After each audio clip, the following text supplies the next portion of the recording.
எல்லோருக்கும் வணக்கம். இன்னைக்கு நம்ம பார்க்க போகிற வீடியோ என்ன அப்படின்னா, முருகப்பெருமானுக்கு எத்தனையோ கோவில்கள் இருந்தாலும் ரொம்பவும் தனி சிறப்பு வாய்ந்ததாக சொல்லப்படுவது பழனி முருகன் கோவில் தாங்க. தமிழ் கடவுளான இவருக்கான கேரளாவில் இருந்து உலகின் பல்வேறு பகுதிகளில் இருந்துமே ஏராளமான பக்தர்கள் பழனிக்கு வந்து செல்றாங்க. முருகப்பெருமானை இங்கு மட்டுமே ஆண்டி கோலத்தில் காண முடியுங்க. இது ஒரு சிறப்பு அப்படின்னு கூட சொல்லலாம். இங்கு முருகனுக்குள்ள நவகிரகங்களும் அடக்கம் அப்படிங்கிறதுனால இங்கு வந்து வழிபட்டாலே நவகிரக தோஷங்கள் அனைத்துமே தீரும்.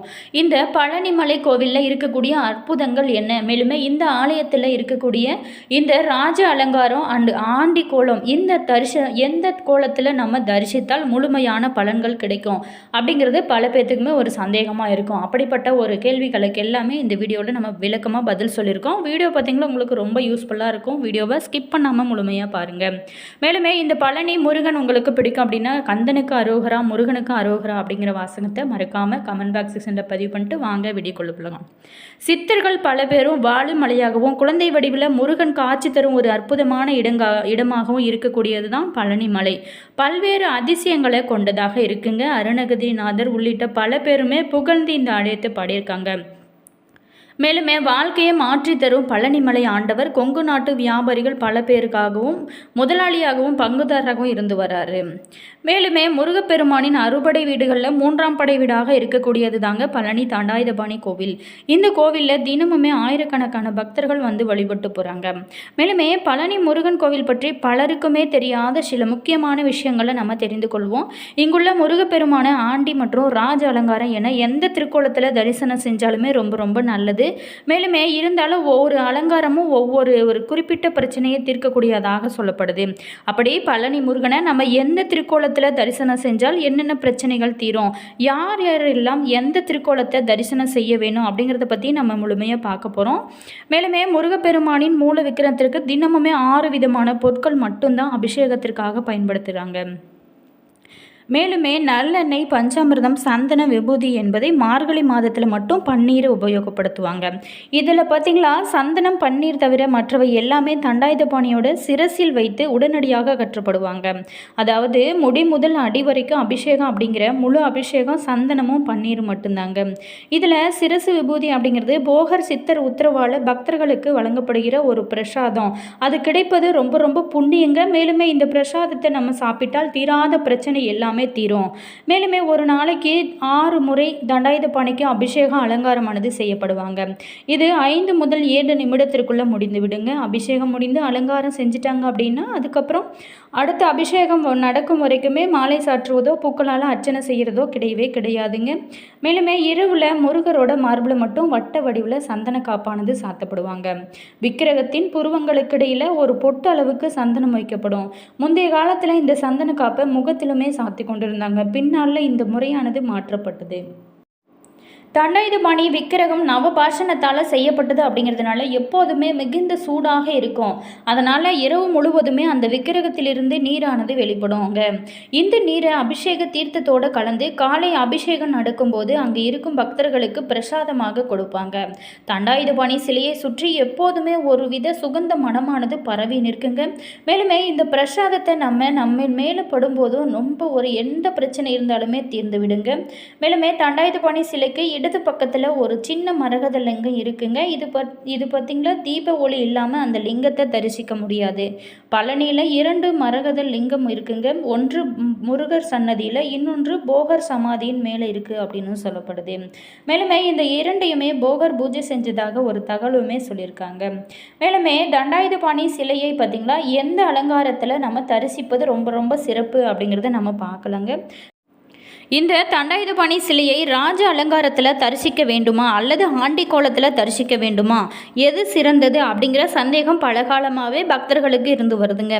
பல பேருமே ஆண்டி கோலத்தில் முருகனை தரிசிக்க கூடாது அப்படின்னு சொல்வதுமே கேட்டிருப்போம். இது முற்றிலுமே தவறான ஒரு விஷயங்க. பழனி முருகனை ஆண்டி கோலத்தில் தரிசிப்பதற்கும் அளவில்லாத பல சிறப்புகள் இருக்குங்க. மேலுமே முற்றும் துறந்த தவ நிலை, அதாவது அலங்காரம் இல்லாமல் ஆண்டி கோலத்தில் பார்க்கும்போது நமக்குள்ள ஒரு மெய் ஞானமானது உண்டாகும். முற்றும் துறந்தவர்கள், குடும்பத்தில் பல நிலைகளை கடந்தவங்க, இவங்க எல்லாமே அந்த கோலத்தை விரும்பி பார்க்கலாம். அதே மாதிரி ஜோதிடத்தின்படி பார்க்கும்போது செவ்வாய் கிரக அதிபதியாக முருகப்பெருமானே இருக்காருங்க. அதிலுமே பழனி முருகன் ஞானக்காரராக விளங்குபவர். அதனால் செவ்வாயுடன் குருவும் கலக்கிறாரு. வீரம் தைரியம் இதற்கு எல்லாமே உரிய கிரகம் செவ்வாய். வீரமும் தைரியமும் இருந்துச்சுன்னா தான் எல்லாவற்றையுமே உதறி தள்ளிவிட்டு அவர் இங்கு நிற்க முடிந்தது. ஆனால் நின்ற உடனேயே அங்கு குரு விடுகிறாரு. செவ்வாயாக வீர வேஷத்தோட கிளம்பி குருவாக நிற்கிறாரு. அதனால செவ்வாய் மற்றும் குருவோட அருள் பெற வேணும் அப்படிங்கிறவங்க பழனி முருகனை நீங்கள் தொடர்ந்து வழிபட்டு வரலாங்க. மேலுமே எந்த கோலத்தில் தரிசித்தால் என்ன பலன் அப்படிங்கிறத பார்க்க போகிறோம். வழக்குகள் எல்லாம் நடக்கிறது, தீராத நோய்கள் எல்லாமே தீர்க்க வேணும் அப்படின்னு நினைக்கிறவங்க இந்த பிரச்சனைகளுக்கு எல்லாமே அலங்காரம் இல்லாத முருகனை வணங்குறது ரொம்ப நல்லது. மேலுமே மனக்குழப்பம் அடைந்திருக்கிறாங்களே அவங்களையும் இந்த ஆண்டிக்கோள முருகனை வழிபட சொல்லலாம். மேலுமே அவங்களுக்கு மனநிலையில் மாற்றங்கள் ஏற்படுகிறது. பேச முடியாதவங்க, குறைபாடு இருக்கிறவங்க, மன எழுச்சி, மன உளைச்சல் இருக்கிறவங்க, இவங்க எல்லாமே இந்த ஆண்டிக்கோளத்தை பார்த்தாவே நல்ல ஒரு முன்னேற்றம் கிடைக்கும். மேலுமே ஒரு சாத்வீகம், சமத்துவம் அவங்களோட மனதிற்குள்ள பாயும். மேலுமே பெண்ணிற்கு கல்யாணம் முடிக்க போகிறோம், பத்திரிகை அடித்து கும்பிட போகிறோம், வீடு விற்பது, வாங்குவது, கட்டுவது, கட்டியதுக்கப்புறம் கிரக பிரவேசம் செய்வதற்கு சாமி கும்பிட போகிறோம் அப்படின்னா இது போன்ற நிகழ்வுகளுக்கு எல்லாமே ராஜ அலங்கார கோலத்தில் நீங்கள் தரிசிப்பது ரொம்ப நல்லது. நம்மளால் செய்யக்கூடிய விஷயங்களுக்கு ராஜ அலங்காரம் தரிசனமோ, நம்மளால் முடியவே முடியாது அப்படிங்கிற மருத்துவராலுமே முடியாது, யாராலுமே முடியாது போன்ற விஷயங்களுக்கு எல்லாமே ஆண்டிக்கோலம் தரிசிப்பது மிக மிக உயர்ந்த ஒரு தரிசன கோலமாக சொல்லப்படுது.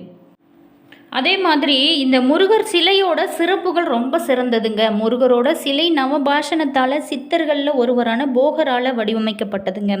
நவபாஷணம் அப்படிங்கிறது 9 வகையான நச்சு பொருட்கள் சேர்ந்ததுங்க. இந்த நவபாஷண சிலை மீன்களை போன்ற செதில்களை கொண்டதாக இருக்கு. தற்பொழுது இந்த சிலை சிறிது பழுதுபட்டுள்ளதாகவும் சொல்லப்படுது. இரவில் இந்த சிலையின் மீது முழுவதுமாக சந்தனம் பூசப்பட்டு காலையில் விஸ்வரூப தரிசனம் செய்ய அனைத்து பக்தர்களுக்குமே சிறுவில்லை பிரசாதமாக வழங்கப்படுறாங்க. இது மிகச்சிறந்த ஒரு மருந்தாக கூட கருதப்படுங்க. போகர் பார்த்தீங்களா, தமிழ்நாட்டில் இருக்கக்கூடிய பிரபலமான சித்தருங்க. இவர் நவபாஷண முருகன் சிலையை செஞ்சதே மிக சுவையான ஒரு தகவலாக இருக்கு. அகத்திய முனிவரும் போகரும் தொழில் ரீதியாக போட்டியிலிருந்து வந்தது. அகத்தியர் தன்னை நாடி வரவங்களுக்கு பஸ்பம், வில்லை போன்று மருந்துகள் அளித்து நோயை குணப்படுத்தி வந்தார். போகரோ நவபாஷணம் கொண்டு செஞ்ச வில்லைகளை தன்னை நாடி வரவங்களுக்கு அளித்து வந்தார். மேலுமே அகத்தியரோட மருந்துகளால் சீக்கிரமாகவே மக்கள் பார்த்தீங்களா குணமடைந்து வந்தாங்க. ஆனால் போகர் மருந்துகளுக்கு வீரியம் அதிகமானதுனால மக்கள் பார்த்தீங்களா உயிரிழந்தாங்க. இது கண்ட போகர் நவபாஷணத்தால் ஒரு சிலையை செஞ்சு அதன் மீது சந்தனத்தை பூசி அதிலிருந்து ஒரு குண்டுமணி அளவுக்கு மட்டும் வெள்ளையாக தன்னை நாடி வரவங்களுக்கு அளித்து நோயை குணப்படுத்தி வந்தார் அப்படிங்கிறது பழனியில் வழங்கி வரும் ஒரு செவிவழி செய்திகளாகவும் சொல்லப்படுது.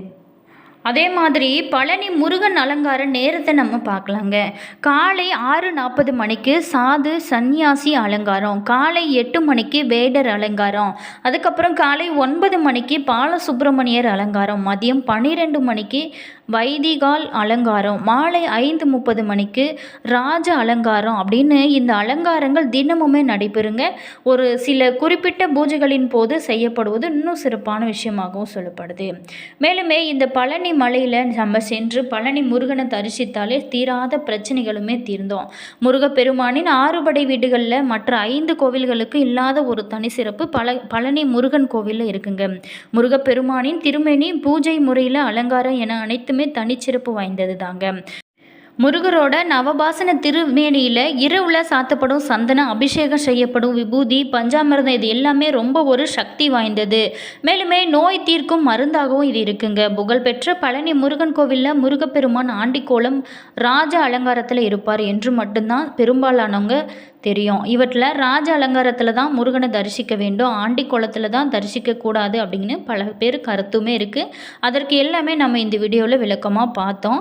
மேலுமே மலை மீதுள்ள அமைந்துள்ள பழனி முருகன் கோவில் தினமுமே காலை 5 மணிக்கு திறக்கப்பட்டு இரவு 10 மணி வரைக்குமே திறந்திருக்குங்க.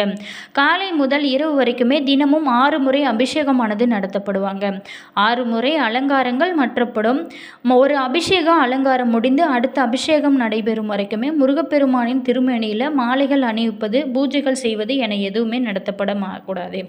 மேலுமே காலை 6:30 முதல் 7:15 மணி வரைக்கும் சன்னியாசி அலங்காரமும், காலை 8 முதல் 8:30 வரைக்கும் வேடன் அலங்காரம், காலை 9 முதல் 9:30 வரைக்கும் பாலசுப்பிரமணிய அலங்காரம், பகல் 12 முதல் 12:45 வரைக்கும் வைதிகால் அலங்காரம், மாலை 5:30 முதல் 6:15 மணி வரைக்குமே ராஜ அலங்காரம், இரவு 8:30 முதல் 9 வரைக்கும் புஷ்ப அலங்காரம், இரவு முழுவதுமே ராக்கால சந்தன அலங்காரம். இதில் வயதானவங்க தோற்றத்தில் முருகன் பார்த்திங்களா அழகாக காட்சி கொடுப்பாரு.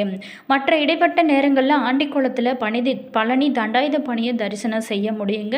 ராஜ அலங்காரம், தொழில் வளர்ச்சி, முன்னேற்றம், வீடு கட்ட, புது வீட்டில் குடியேற இது எல்லாமே சிறந்தது. மேலுமே ஆண்டிக்கோலம் வழக்குகளில் வெற்றி, வைதீக கோலம் நோய்கள் மனக்குழப்பங்கள் நீங்கும், பாலசுப்பிரமணியர் கோலம் பார்த்திங்களா குழந்தை வரம் கிடைக்கும், வேடன் அலங்காரம் எதிரிகள் தொல்லையானது நீங்குங்க. இப்படி ஒவ்வொரு அலங்காரத்துக்குமே ஒவ்வொரு சிறப்பு இருக்குது.